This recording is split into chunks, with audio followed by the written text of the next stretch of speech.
Welcome to Wellness Redefined. I'm your host, Tamika Rochester, and I'm excited that I have a great guest with me today. Welcome, Percell Dugger, Nike running coach, founder and CEO of Fit for Us and the Care Community, an organization dedicated to ensuring health and wellness equity within fitness, as well as a certified strength coach. Percell, how you been? I'm great, Tamika. How are you? I'm amazing. I'm so glad to have you here with us. I'm happy to be here. I'm super excited. I remember when you reached out, I was like, of course I want to talk to Tamika Rochester. Duh. Like, who in their right mind would say no? Oh, you're too much, too much. Well, welcome to Wellness Redefined. Now, we are here to go ahead and dispel all the myths out there, whatever is holding people back, clarify any confusion, and really just set the industry straight on far as making sure everyone has their journey and towards health and wellness. So, first things first, tell us, when did you first fall in love with health and wellness? Man, it was very much cultivated like within my household as a child. My mom was very much into self care. My dad was very much like he was getting his nails done and making sure his lineup on his beard was clean. He was going for long walks and um, just for the sake of like centering himself and being present with himself and checking in with himself. I think both my parents. Um, really instilled like this practice and like normalized the practice of like self-care and wellness uh for me, or caring for myself for me, since I was a kid. I remember my mom is a pastor, so she was very much about like the whole spiritual well-being. My dad is a social worker, but before that he was an addict for a number of years. So like the idea of caring for yourself, he took very, very seriously as he grew and kind of moved away from addiction. But I would say, in present day, but very much since I was a child, um, wellness and the idea of just caring for yourself was very much like cultivated and really began with like my relationship with my parents and seeing the way that they operated and moved. Oh, that's amazing. It's so good to have good role models out there that are really showing you how to take care of yourself. That's awesome. Did you know the general benefits of routine self care include prevention of illness, improved mental health, and comparatively better quality of life? Self care practices can greatly vary from individual to individual. It is a very personal act. And the best part is, self care doesn't have to cost a lot of money. It could be as simple as exercising, getting in daily movement, spending time with friends and family, practicing yoga and meditation, cooking, playing and listening to music, reading, taking a bath or shower, organizing your space. It was amazing that Purcell was able to recognize this from such a young age. I remember being a young boy and like certain things I didn't know, but like I didn't have an example of that, right? I didn't see it. And then, but the things I knew well was because, well, it was kind of normalized for me as a child. And I would say like exercise, movement, just the idea of, affirmations, journaling, checking in with yourself, mindfulness. We used to have a room where it was like nothing was in there. It was just like a chair, some padding, and like my dad was just going there for a long time. I was like, what is he doing? And it was like, oh, he was meditating. He was trying to have a moment of like calm in a world that is constantly noisy and crazy. So, yeah, it was very much normalized early on for me, with my relationship with my parents. Here are some statistics for you. 2 in 3 people in America do not practice self care, and only 39% of men say they consistently make time for it. But self care for men is on the rise, largely due to the physical benefits. Men who practice self care are generally more healthy overall. This is because the practice encourages men to eat well, exercise often, spend time outdoors, get quality sleep every night, and listen to their bodies. Wow, that's amazing. And I know we're around the same age, so that says a lot because back then, guys weren't taking care of themselves like are now. People weren't really, focused on self care. Guys weren't even getting their nails done. This is a whole Nah, new we thing, weren't. but your dad was ahead of the game. He was. Tamika, we are not close to the same age. I feel like I just look old and you look young. I think that's what it is. Wait a minute, you trying to I say think I'm that's what it old? is. Nah, nah, I'm just saying, I just, I'm just saying that like you look young, right? And people know I'm young, but you look young. So it's like I'm 33. Oh, no, we're not the same age. Right. We're But, a whole decade apart, but that nonetheless. hey, listen, your black not cracking. Mine is just Asian like milk. It's okay. No worries. It's all good. It's all good. If I look, Shamika, if I looked as good as you, I'd probably have some children and be married too, But Listen, with your self-care journey, you're on your way. I'm You're gonna keep it on your up. way. Now, how has that kind of changed for you over the years as you become this great strength coach, as you're out there getting all these certifications? How has your relationship with wellness changed?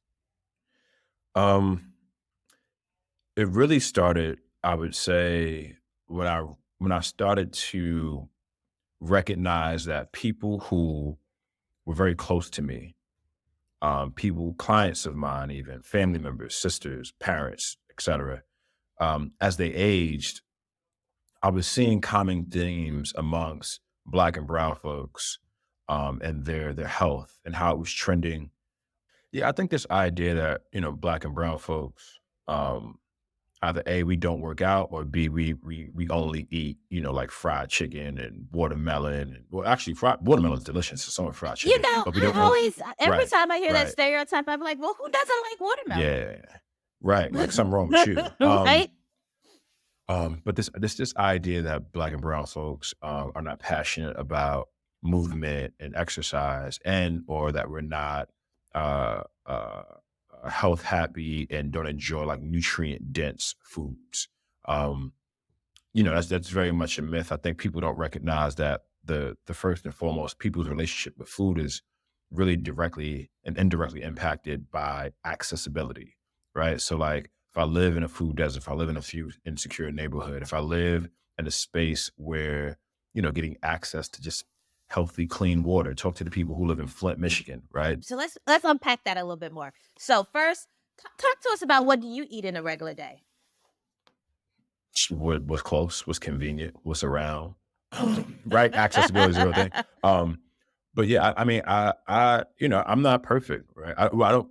When I say perfect, meaning, um, yeah, I would say recently over the past like month, I've been doing a great job of drinking more water. Mm. But man, I love me some pineapple juice. I love me some cherry juice. I will drink dark cherry, tart cherry juice and pineapple juice every day for the rest of my life. And although those are delicious and have nutritional values, they're not a supplement for water, No. right? Yeah. Um, but so recognizing that, like, we live in a world where like people talk about like drugs and cocaine and weed, man, they put sugar in everything. Um, You so I know, think the just other day I normalizing. was looking on the bag of some potato chips and I was like, there's sugar in potato chips, but why would you need sugar in Hmm. potato chips? It is literally in everything. It might even be in Everything the air at this point. at this point, Um, right? right. So yeah, I feel like, in terms of food, for me, yeah, I eat what's close. And I think, um, growing up, like I remember as a kid, McDonald's was a treat. I was so excited to go. Now as an adult, I mean, they French fries still taste good to me. Now, do I eat them frequently? Do I eat it all the time? No, but I think the idea of like talking down on people who do eat McDonald's is like that can be evolved, right? Like that Yeah. can kind of be put to an end. But I think just I eat. Yeah, I mean, this morning I had steak and eggs for breakfast with some arugula, and some like I sauteed like a little medley. I diced up some like tomatoes and some onions and some mushrooms. But for most part, I eat a pretty well balanced diet. I think my if that there was room for improvement, it'd probably be the fact that sometimes my portions are just big. It's Yeah. like, do I actually need to eat this much? But I love food and it tastes good, so I Well, don't you care. touched on something, right? And one of the things I've seen in industry that's a big myth for people is people think that you're supposed to eat lettuce and lettuce and lettuce all day long to Yeah, be healthy. yeah, And yes, you can have some type of indulgence, right? You can have those fries every now and then. It just can't be an everyday thing. It is right, okay to have, and I don't call them cheat meals because you're not cheating, right? You're just having a little bit of indulgence. And it's okay to right. have a little bit of indulgence and then get back to whatever your plan is. And no, you don't have to eat just lettuce all day. Like, who doesn't love steak and Agreed, eggs? Who doesn't agreed, love cherry agreed. juice? Those are all healthy things that people can eat. And one of the big things out there is we all see these diets that you can download online, and they all have like salad all day, Mhm. baked chicken and salad. Actually, dried chicken breast and salad. you Right. know? Right. Right. Right. And that is not what you need to maintain a healthy diet. You need just the right portions of things, making sure, Hmm. your vegetables are outweighing your protein, making sure you have some lean protein sources, but making sure that they're just nutritionally dense. And making Hmm. sure that, yes, you can treat yourself and indulge, because once we start starving ourselves and staying away from those indulgences is where we start not enjoying life, right? Right. And Right. life is Because the about the objective, balance. right. Right. And the objective is to enjoy life, not to feel a burden every time I look at a menu, not to feel like I'm having or experiencing a level of trauma every time I go to a restaurant. I'll open the Uber Eats app or I go to the grocery store. Right. It's like I should be able to put stuff in my body and feel good about it. And when I want to, have something and indulge, like let's not look down on that moment and make it about me being a bad person or me being like less than. It's like, no, I like potato chips. It's Right. cool. Exactly. It's like if you like it in that moment, have it. Just note that again, you have to maybe increase your cardio the next day, or stay off of something else the other day. Like it's all about that Right. balance and really seeking that balance that makes you happy and that works for your body, because every diet won't work for your body. Right. Exactly. And I think for me, I really encourage folks to just check in with themselves about, what they're doing, why they're doing it, what they want to feel, what they need to feel better or different, or just change them their current feeling that they're experiencing. But yeah, to your point, Tamika, you're absolutely right. Like you are absolutely right. It's really important to have like a well balanced relationship with food. So yeah, I'm excited, and thank you for the support, Tamika. I appreciate it. Of course, of course. Well, thank you. So, for those listening to Wellness Redefined, we have Percell here who's just talked to us about how, food density and food scarcity is affecting our communities, but also noting that we can have a balanced life. Eating what we want and having those moments of enjoyment does not throw us off from our plan. Yes, that was something we really talked about, touched on earlier. But then, two, taking a look at how disparities and are affecting the actual health industry. So making sure we're not looking down on those persons who can't afford the expensive leggings or who can't afford this expensive membership, and noting like the reasons behind that. And he's doing the work with his organizations, Fit for Us and the care community. Now, Purcell, tell us, how can we find you? Uh, I'm outside. I'm out and about. You can find me in He's the streets. You outside. know what I mean? Catch me at Red Rooster. You catch me at, Lob, I mean, what's it called? Lido. I'll be around. I'm joking. I'm joking. You can find us over at the care community. That's the care community on Instagram. You can also find us at fit4us.org. Oh, I'm sorry, Fit for Us. Um, that's our Instagram for agency and agency partners. And then my handle is Goodwork, GOODWRK. And if you would like to learn more about Fit for Us, the agency, you can check it out at fitforus.org. That's FITFORUS.org. Awesome. Well, Purcell, it's been an honor. And of course, I always love chatting with you. You always just bring so much fun to the table. So thank you so much for joining me today. No problem to me. It was a pleasure. I'm happy you reached out, and yeah, I'm down. Put me on once a quarter. I'm down to come by and say hello. Awesome. Thanks so much, Purcell. Thank you for listening to Wellness Redefined. Please make sure to like, share, and comment on this podcast. I am your host, Tamika Rochester, and you can find out more about me on our main page at harlemcycle.com.